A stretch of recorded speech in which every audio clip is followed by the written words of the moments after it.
Welcome to PB Lasers. What you're seeing here is a 12 kilowatt 3-chuck heavy duty system cutting through W1226. So we're talking about something that's approximately 3/8 thick, cutting through like butter, no problem. And we did the marking or the etching, which would take maybe 3 seconds.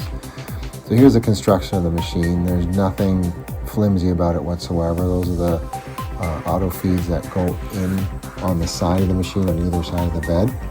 The chucks are all made in-house, so you will never get screwed on obsolescence, planned obsolescence by the big brands, which have to do that in order to feed their system. These are the lifters, and you'll see in a minute that each one is servo controlled. There's no skimping on money in terms of saving on servos. Again, the chucks are made in-house inside, and these are the frames which are all machined inside, etc. Every single weld inspected. You're not getting a dime less than anything on a big brand. You're just not paying for that big, massive name, really, which doesn't give you any benefit, and it just costs you a lot more in their ecosystem and their environment.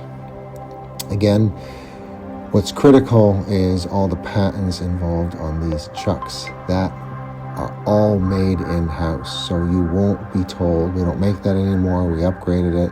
Biggest problem with the Asian suppliers, every 2 years they switch brands, switch chucks, etc. And you can't get the parts because they don't make them anymore. These are made in-house. It's absolutely critical to understand. So the new model, you just have easy loading and it goes straight across without adding another contraption. And what's unique is that each and every one is servo controlled. It's not one servo for all of them. Each one has a servo, so it's extremely accurate and efficient and not cost savings. So every one of the lifting tables has its own servo. A lot of the companies use one servo and lift all of them at the same time.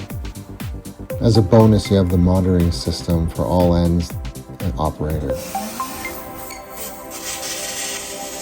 So now I just need to do this section where we're cutting through this W1226.